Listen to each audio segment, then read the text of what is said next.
Tres niñas pequeñas desaparecieron en su corto camino a la escuela, a solo medio kilómetro de casa, y durante 14 años el pueblo de Fairview vivió con susurros, rumores y silencio hasta que un túnel oculto finalmente reveló su secreto y expuso la verdad más oscura del pueblo. En la mañana del 6 de mayo de 1993, las trillizas Carter, Ava, Lily y Nora, salieron de su pequeña casa de ladrillo en Fairview, Ohio, tal como lo habían hecho todos los días de semana desde que comenzó el segundo grado. Con 7 años de edad, las hermanas idénticas eran bien conocidas en el vecindario, su risa recorriendo las calles tranquilas donde casi todos las reconocían. Sus padres, Denise y Paul, estaban de pie en la puerta como de costumbre, observando a las niñas charlar y brincar de la mano, sus faldas de cuadros balanceándose, sus mochilas ajustadas en los hombros. La escuela estaba a menos de medio kilómetro, una caminata de 5 minutos, y en Fairview, un lugar donde la gente aún dejaba las llaves en los encendidos y dejaba a los niños vagar libremente, parecía seguro. Esa mañana, la mayoría de los niños del vecindario ya habían avanzado, pero Denise no pensó nada de eso. Era un brillante día de primavera, con olor a rocío y lilas, y nada parecía inusual. Cerró la puerta, se sirvió café y se volvió hacia la ropa sucia, dándose cuenta de la hora solo al mirar el reloj. 8:20. Para entonces las niñas ya deberían haber estado en sus escritorios, pero cuando la secretaria de la escuela llamó después de las 9 para preguntar si estaban enfermas en casa, Denise dejó caer la canasta de ropa y llamó a Paul, quien regresó en 20 minutos. Juntos corrieron por el vecindario llamando los nombres de sus hijas, tocando puertas, desesperados por cualquier rastro. Fairview no era un pueblo acostumbrado al miedo, así que al principio la mayoría asumió que las niñas se habían desviado, distraídas por un cachorro o el arroyo, pero al mediodía, cuando aún no aparecían, se llamó a la policía. El sargento Mark Donnelly, el mismo padre, llegó rápidamente para encontrar vecinos ya buscando. Denise sostenía una foto de Pascua de sus hijas, preguntando a cada transeúnte si las había visto. Testigos confirmaron que las niñas salieron de casa a las 7:55, fueron vistas riendo juntas en el camino y, lo más escalofriante, cerca del viejo túnel de drenaje junto al sendero. Construido décadas antes, su boca cubierta de hiedra era lo suficientemente ancha para que los niños entraran,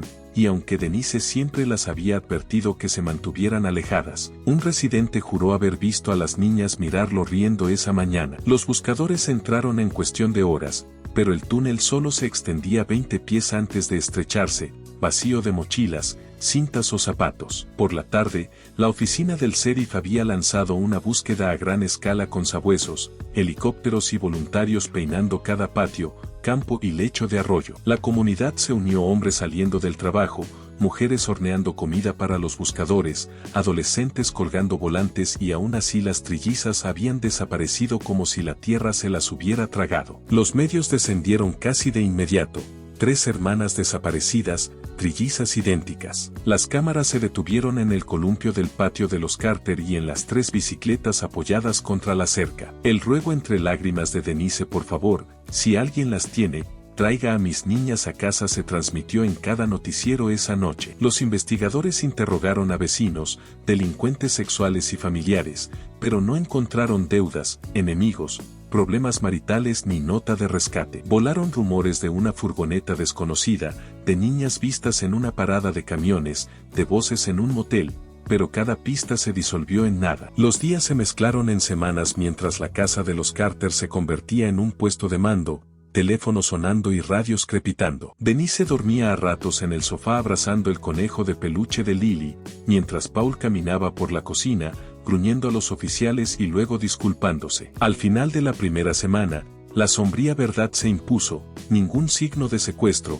ninguna evidencia en absoluto, como si las niñas simplemente se hubieran disuelto en el camino de tierra. El miedo consumió Fairview. Los niños ya no caminaban a la escuela, las puertas se cerraban con llave a plena luz del día, y el túnel de drenaje adquirió una reputación casi maldita. Los padres advirtieron a los niños más severamente que nunca, y Denise, en sus desesperadas caminatas diarias, siempre se detenía allí, el pecho apretado, convencida de que la respuesta estaba en su sombra. Sin embargo, nadie podía explicar cómo 3 niñas pequeñas podían desaparecer a plena luz del día, a menos de medio kilómetro de casa, con testigos mirándolas y nunca ser vistas otra vez. Momentos antes de desaparecer, testigos las vieron cerca del túnel, y esa pregunta que pasó en esos minutos fugaces perseguiría a Fairview durante los siguientes 14 años. Luego, en 2007, un equipo de trabajo del condado despejando maleza a lo largo del mismo camino hizo un descubrimiento que volvió a abrir el caso. Para entonces,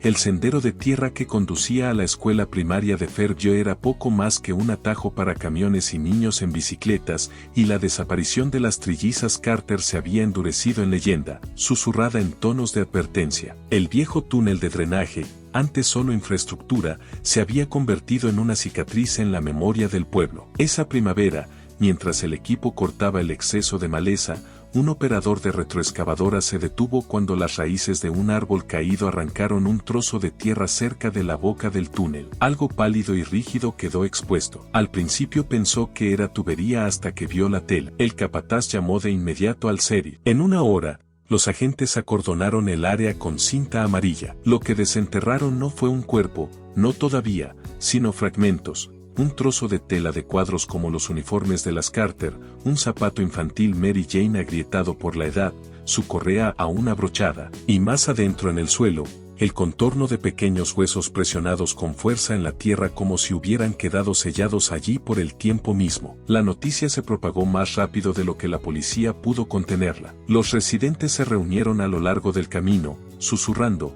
algunos abrazando a sus propios hijos como si recordaran un peligro que habían intentado olvidar. El sargento Mark Donnelly, que había respondido en 1993, condujo en silencio, atormentado por el recuerdo de arrastrarse por ese túnel con una linterna, seguro de que encontraría a las niñas si habían entrado. Ahora, frente a este sombrío hallazgo, el viejo peso cayó sobre él otra vez. La evidencia fue excavada cuidadosamente y enviada al laboratorio estatal. La ciencia forense había avanzado, y el ADN confirmó que los fragmentos pertenecían a una de las trillizas, aunque no estaba claro a cuál. La conclusión era innegable: las niñas no habían huido ni habían sido llevadas a través de las fronteras estatales. Algo había sucedido allí, a la vista de su escuela. Denise Carter recibió la llamada primero, derrumbándose de dolor cuando la detective Carla Jennings, recién asignada al caso, le dijo que se habían encontrado restos. Paul reaccionó con furia, golpeando una pared en el trabajo y repitiendo,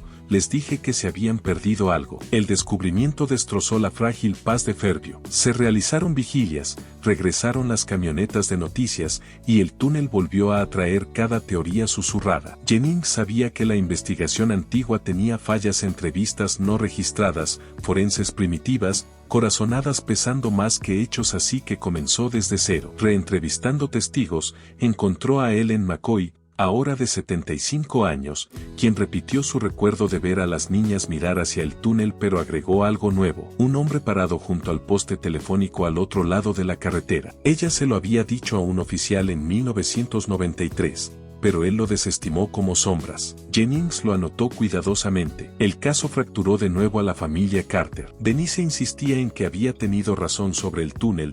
Paul reavivó su creencia de que alguien que conocían era responsable, llegando incluso a acusar a vecinos y parientes. Su matrimonio, ya roto, parecía resquebrajarse aún más. Jennings dirigió su atención a la familia Holloway. En 1993, su hijo mayor, un problemático joven de 19 años con antecedentes criminales, había sido objeto de rumores antes de mudarse fuera del estado. Jennings lo encontró a 2 horas de distancia, aún deambulando entre delitos menores. Su nombre llenaba los márgenes del viejo expediente, pero la sospecha por sí sola no era suficiente. Ella continuó, trayendo ingenieros para escanear el suelo, perros cadáver para peinar el área. Surgieron más fragmentos: huesos, tela, pero nunca lo suficiente para una historia completa, como si el tiempo mismo hubiera dispersado la verdad en piezas demasiado pequeñas para atraparlas. Mientras tanto, Fairview se dividió bajo el peso del pasado. Algunos condenaban a la policía por haber fallado en 1993,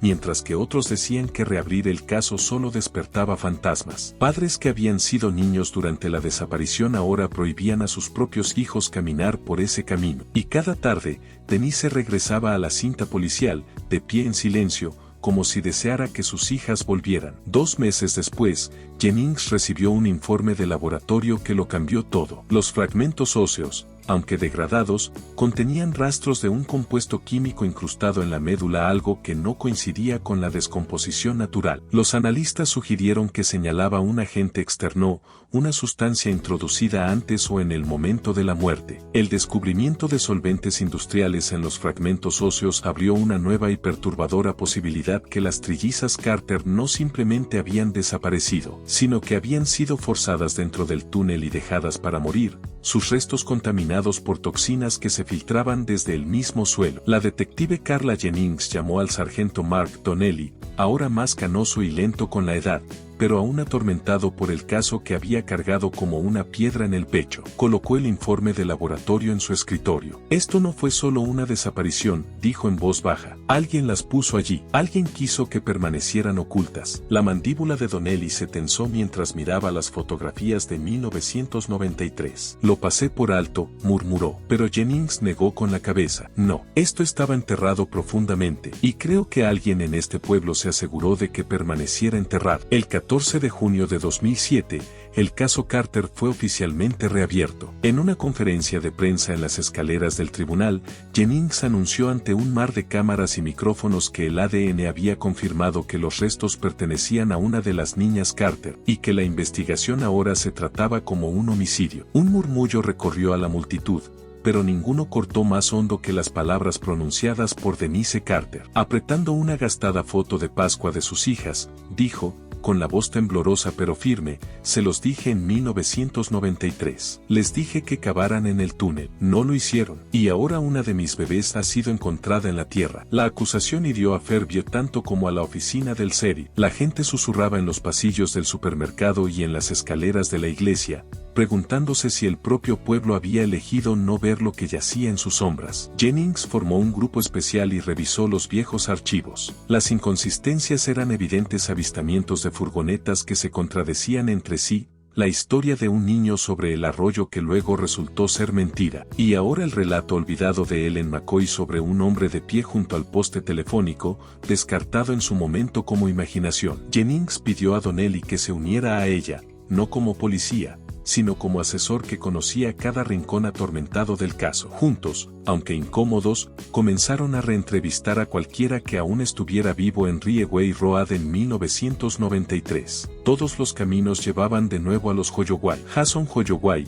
el problemático joven de 19 años que había dejado el pueblo justo después de las desapariciones, fue localizado en una caravana a 2 horas de distancia. Ojeroso y nervioso, negó su participación pero vaciló bajo el interrogatorio, admitiendo que había estado en Fairview más tiempo de lo que antes había afirmado. Jennings consiguió una muestra de ADN aunque sus padres se mantuvieron desafiantes. Su madre arremetió contra los reporteros, su padre insistió con amargura en que el pueblo siempre había necesitado un chivo expiatorio. Mientras tanto, llegaron pistas, sueños, confesiones, teorías descabelladas, pero una pista cortó el ruido. El solvente encontrado en los huesos coincidía con químicos que una vez se usaron en un taller mecánico cerca de Rieway Road a principios de los años 90. El taller pertenecía a un primo de los Holloway. Aunque los archivos habían desaparecido hacía tiempo y el edificio ahora tenía otro uso, la conexión era escalofriante. Los restos de las niñas llevaban la firma de un lugar vinculado a la misma familia que había estado bajo sospecha durante años. La revelación dividió a Fairview. Denise habló con todos los reporteros que pudo, implacable en su demanda de justicia, mientras Paul se hundía más en la amargura y el alcohol, estallando en las vigilias y acusando a las autoridades de encubrir a vecinos a quienes no querían implicar. Su furia dividió a la multitud. Algunos estaban de acuerdo en susurros, otros se apartaban. La tragedia de los Carter ya no era solo un misterio, se había convertido en un espejo, reflejando el miedo más profundo de una comunidad que la verdad siempre había estado al alcance, pero nadie había querido enfrentarlo. El pastor Samuel Green trató de mantener a Fairview unida, llenando su iglesia de velas y fotografías de las trillizas desaparecidas, sus rostros sonriendo desde el altar, y aún así admitió en privado a Jennings que el pueblo se estaba desmoronando. La gente guardó sus secretos durante 14 años, le dijo sombríamente. Algunos preferirían morir antes que contarlos ahora. Jennings siguió adelante, desplegando perros cadáver a lo largo del corredor de Rieway. Olfatearon patios traseros, cauces de arroyos y campos hasta que uno alertó cerca de los cimientos de un cobertizo abandonado que una vez perteneció a los Hoyowai. La excavación desenterró herramientas oxidadas, botellas rotas y un trozo de cuerda anudada, fibras degradadas pero aún intactas. Aunque los resultados del laboratorio fueron inconclusos sin ADN, sin sangre, la imagen de esa cuerda, desenterrada a pocos metros de donde 3 niñas habían desaparecido, se propagó como fuego. Para septiembre, el caso se había convertido en una tormenta. Las cadenas de noticias lo cubrían semanalmente, comentaristas debatían si la policía había arruinado la búsqueda original, Denise recibía cartas de compasión de desconocidos en todo el país, y Paul se replegaba más en la amargura, convencido de que la verdad estaba cerca pero temiendo que nunca se revelara. Exhausta pero implacable, Jennings le dijo a Donnelly una tarde mientras caminaban por el camino de tierra: esto no se trata solo de quien las tomó, se trata de quien se quedó callado. Donnelly miró el túnel, su boca cubierta de hiedra. Revisé ese lugar una docena de veces, susurró, pero nunca hice las preguntas correctas. La investigación ya no se trataba solo de las niñas Carter, se trataba de Fairview misma, resentimientos, mentiras y la callada colusión del silencio. Entonces, una noche, un sobre anónimo se deslizó bajo la puerta de la oficina del sheriff. Dentro había una sola Polaroid, amarillenta por el tiempo, que mostraba 3 pequeñas mochilas tiradas en la tierra contra una pared de concreto. En el reverso, con una pluma temblorosa, estaban las palabras: dejaron de buscar demasiado pronto. La fecha en la esquina: 8 de mayo de 1993, 2 días después de la desaparición de las niñas, hizo que la sangre de Jennings se helara. Estudiando la foto bajo una lámpara, vio las correas deshilachadas, tierra pegada a la tela, incluso una tenue huella de mano manchada sobre una. Donnelly las reconoció de inmediato: la de Ava con un parche de mariposa, la de Lily con un conejo cosido, y la de Nora azul lisa. Jennings convocó una reunión de emergencia del grupo especial. Colocando la Polaroid sobre la mesa, dijo con firmeza: esto lo cambia todo. Alguien tomó esta foto en 1993. Alguien sabía dónde estaban las mochilas, y lo mantuvo oculto durante 14 años. Y ahora quieren que lo encontremos. La pista era la pared de concreto en el fondo. Los agentes registraron las alcantarillas de drenaje,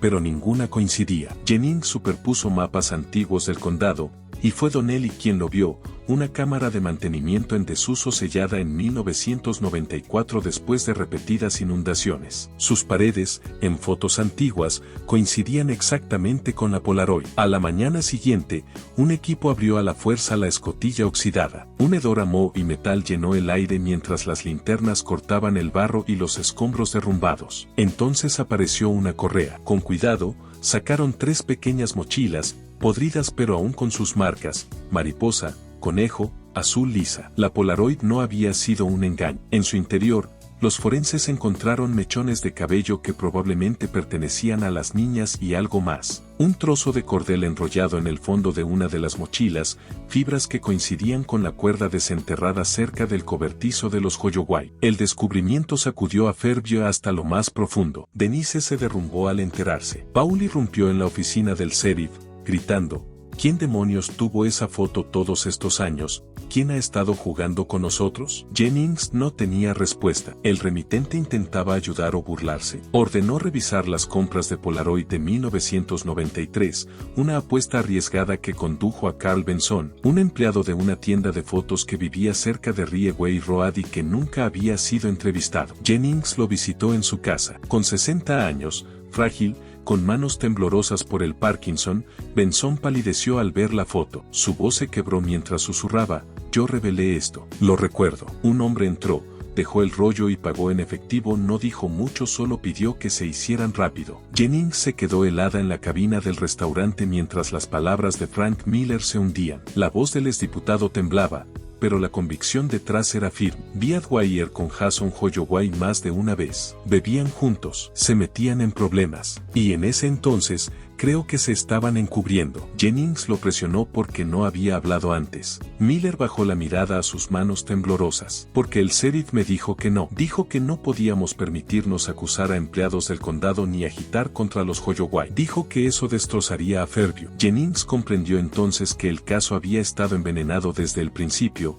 no por falta de pruebas, sino por miedo y política de pueblo pequeño. Al salir del restaurante, sintió que la tormenta se cerraba sobre ella. Sid Dwyer y Jason Holloway habían estado juntos en 1993, los hilos que unían el túnel, la cuerda del cobertizo, la Polaroid y la cámara de mantenimiento de repente formaban un nudo corredizo. Esa tarde, Jennings se enfrentó a Donnelly con el testimonio de Miller. El rostro del hombre mayor se desplomó en una ira cansada. Nos dijeron que miráramos hacia otro lado, murmuró. Debí haber luchado más duro. Debí haber presionado. Jennings le apretó el hombro. Ahora presionamos. El grupo especial comenzó a cruzar los registros de mantenimiento de Dwyer con los movimientos conocidos de Holloway. Surgió un patrón escalofriante. Dwyer había estado programado para inspeccionar los desagües de Rieway Road la misma semana en que desaparecieron las trillizas Carter, y Jason Holloway había sido visto bebiendo en el pueblo la noche anterior. La proximidad no era coincidencia. Mientras tanto,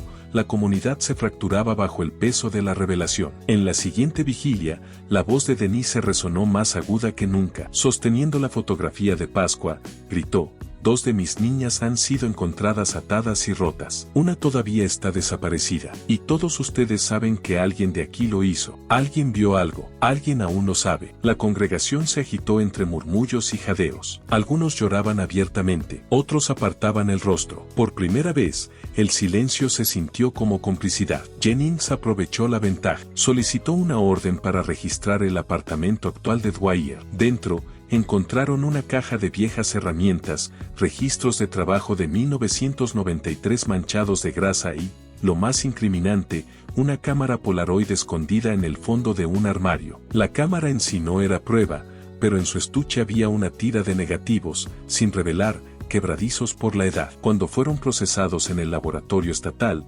las imágenes helaron a todos.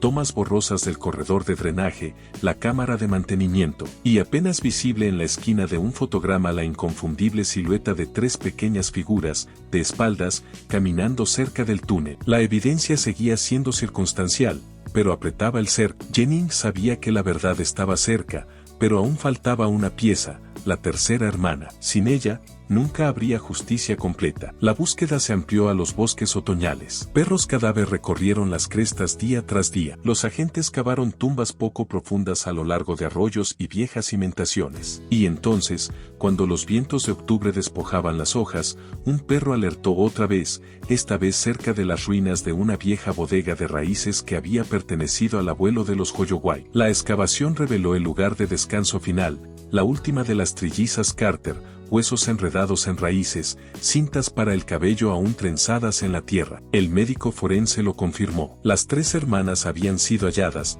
todas habían sufrido traumatismos contundentes, todas habían estado atadas. La leyenda más oscura del pueblo ya no era rumor, era un hecho, escrito en la propia tierra. Jennings se quedó en la morgue, sus manos aferradas a la mesa de acero, mientras Donnelly murmuraba a su lado: "Dios nos perdone". Dejamos que esto quedara 14 años. El peso del testimonio de Frank Miller y la confesión de Carol Peters cayó sobre Jennings como una nube de tormenta. Pieza por pieza, el rompecabezas se armaba: los registros faltantes de Dwyer, su repentina compra de tierras, la cámara llena de cintas infantiles, la proximidad de Jason Holloway y la Polaroid que alguien había mantenido oculta durante 14 años. Sin embargo, cada respuesta solo abría otra herida. Cuando llevó los últimos hallazgos a Donnelly, el viejo sargento se sentó con la cabeza entre las manos. "Debí haberlo visto", murmuró. "Debí haber presionado más". Jennings se negó a dejarlo hundirse en la culpa. "Esto no fue negligencia,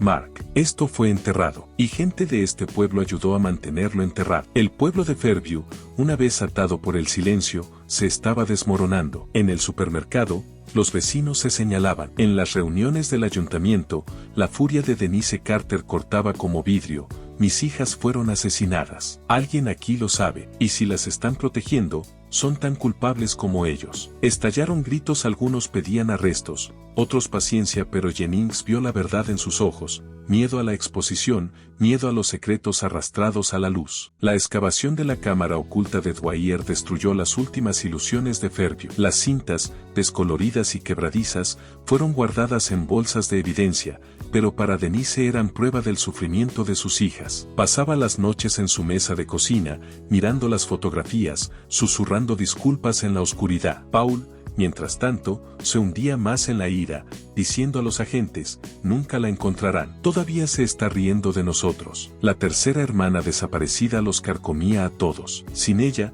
no podía haber cierre, solo sombras. Jennings volvió a los registros, siguiendo los hilos a través de décadas de burocracia. Un nombre surgía una y otra vez junto al de Dwyer, Richard Hall, un capataz que lo había supervisado a principios de los años 90. Cuando Jennings llamó a su puerta, Hall, ya en sus 70, la abrió con una calma que ella encontró inquietante. Admitió que Dwyer había sido extraño, demasiado interesado en arrastrarse por túneles y quedarse después de horas, pero lo desestimó como soledad. Cuando se le presionó sobre el 6 de mayo de 1993, sus ojos se nublaron. Recuerdo el pánico, pero Earl, no recuerdo dónde estaba. Ninguno de nosotros llevaba cuenta. Sus palabras eran casuales, demasiado casuales, y Jennings se marchó con un escalofrío. De regreso en la central, ella y Donnelly miraban el tablero que ahora parecía una telaraña. Dwyer, Jason Holloway, la cámara, la Polaroid, los registros perdidos, los denunciantes, los funcionarios evasivos. No solo estamos persiguiendo a un asesino, dijo Jennings en voz baja. Estamos mirando un encubrimiento. Donnelly se frotó las sienes, la pena pesando en su tono. Algunas personas sabían partes de todo esto. Quizás no quisieron ver el cuadro completo. Quizás pensaron que proteger al pueblo era más importante que 3 niñas pequeñas. Las palabras flotaron en la sala como una maldición, un recordatorio de que la verdad más oscura de Fairview no se trataba solo del destino de las trillizas Carter, sino de una comunidad que eligió el silencio por encima de la justicia. La nota en las manos temblorosas del pastor Green se sintió como la pieza faltante que Jennings había estado persiguiendo durante meses. 14 años enterrada en una caja de recibos de donaciones olvidados, era un mensaje que podría haber cambiado todo si se hubiera abierto en 1993. Perdóname, no quise que llegara tan lejos. Las niñas están en los túneles. No dejes que Earl las lastime otra vez. Firmado, Jason Holloway. El pulso de Jennings retumbaba mientras la leía de nuevo, el peso de las palabras aplastándola como piedra. Aquí, al fin, había algo más que rumores o testimonios de oídas. Era una confesión, una súplica y una advertencia, todo apuntando a la colusión entre Jason y Dwyer. Cuando mostró la carta a Donnelly, su rostro se descompuso. Ese fue el momento en que podríamos haberla salvado. Si alguien hubiera leído esto, quizás esas niñas no habrían muerto. Su voz se quebró, cargada de rabia y arrepentimiento. Jennings lo sostuvo firme. No podemos cambiar lo que pasó, pero podemos asegurarnos de que este pueblo enfrente la verdad ahora. La carta fue suficiente para romper el estancamiento. Jennings obtuvo órdenes judiciales, y Dwyer fue acusado formalmente de múltiples cargos de asesinato, secuestro y conspiración. Jason Holloway, acorralado por la firma que no podía negar, fue detenido esa misma noche. Rugió en la sala de interrogatorios, gritando que la nota era una falsificación,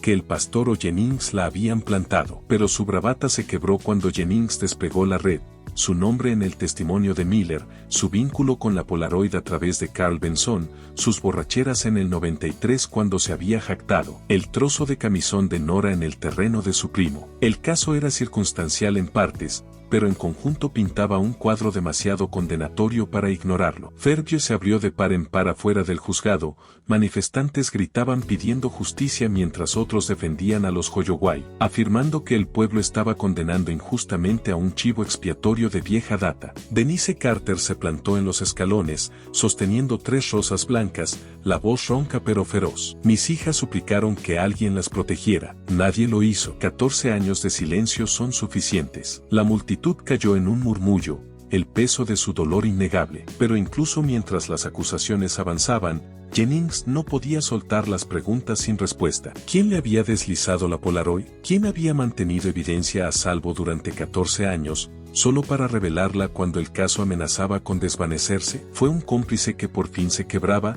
o una mano cruel jugando con su búsqueda? ¿Y qué pasaba con el tiempo perdido los días entre la desaparición de las niñas y los primeros entierros superficiales? Las cintas, el dibujo, el retazo del camisón, todo sugería cautiverio, no un final inmediato. En su oficina de noche, Jennings miró el tablero, Dwyer, Jason, la cámara, la Polaroid, la ceniza, las cintas y la carta. Una historia de crueldad, silencio y complicidad se extendía ante ella. Sin embargo, sabía que era más que un expediente. Era el reflejo de Fairview, un pueblo que había elegido durante demasiado tiempo no ver. Y ahora, cuando el invierno se cerraba, juró que ese silencio terminaría aquí, con los nombres de las niñas Carter por fin pronunciados en verdad, no en susurros. La verdad estaba cerca, ahora lo bastante cerca para proyectar su sombra sobre Fairview. En la mesa de evidencias yacía la carta de Jason Holloway, una maldición por fin pronunciada en voz alta después de 14 años de rumores y silencio.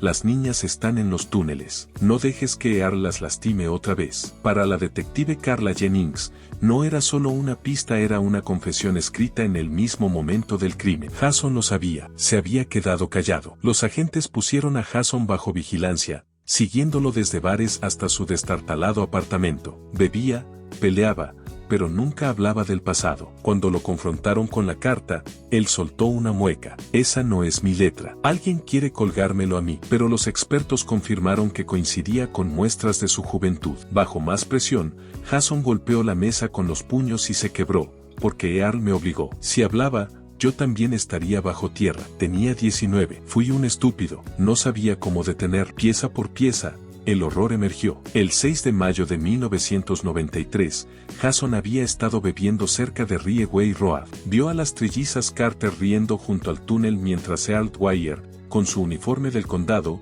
fingía inspeccionar desagües. Earl las atrajo con hablar de gatitos. Jason admitió que la siguió, incómodo, pero demasiado débil para intervenir. Earl ató sus muñecas con cordel, y cuando Jason protestó, Earl siseó: ahora estás metido en esto. Ayúdame, o te unes a ellas. Durante 2 días, las niñas estuvieron ocultas en la cámara. Jason afirmó que llevó comida una vez, viéndolas llorar, pero juró que nunca les hizo daño. Cuando 2 se debilitaron, Earl entró en pánico y las mató. Jason huyó, demasiado aterrado para salvar a la hermana sobreviviente. Nunca la volví a ver, susurró. La herida que nunca cerró, una hermana aún desaparecida. En diciembre de 2007, los fiscales acusaron a ambos hombres, a Earl Dwyer de asesinato, secuestro y confinamiento, a Jason Holloway de conspiración y complicidad. Los juicios captaron la atención de la nación. Denise Carter se sentó en la primera fila abrazando las fotografías de sus hijas. Paul apareció solo de manera esporádica,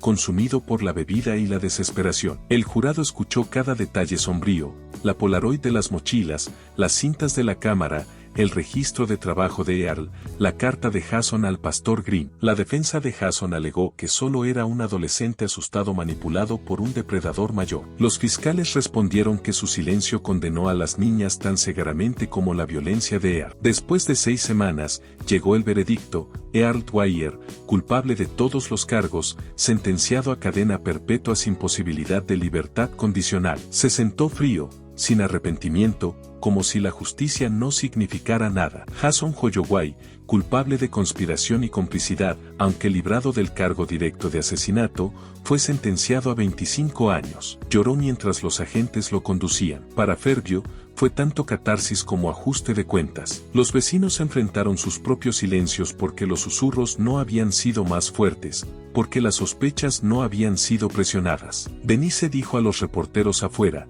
2 de mis niñas regresaron en cajas. La tercera aún está allá afuera. No pararé hasta traerla también. Sus palabras atravesaron la plaza, una herida aún abierta. En los años que siguieron, las vigilias mantuvieron viva la memoria de las trillizas. El túnel fue sellado con ladrillo y piedra, una placa con sus nombres colocada en la entrada. Algunos querían que fuera demolido, borrado. Denise se negó. Debe permanecer, dijo, para que nadie lo olvide. Paul nunca se recuperó. Murió en 2012, su obituario una nota silenciosa en el periódico. Denise siguió adelante sola, templada por el dolor pero impulsada por la determinación. Jennings pasó a otros casos, pero las niñas Carter permanecieron grabadas en su memoria. Donnelly se jubiló, aún cargado, pero agradecido de que la verdad finalmente se hubiera dicho en voz alta. La ausencia de la tercera hermana persistía como un fantasma. Las búsquedas continuaron durante años: perros cadáver, escaneos con sonar, lechos de arroyos removidos, pero nunca apareció rastro alguno. Algunos susurraban que Earl había esparcido sus restos muy lejos,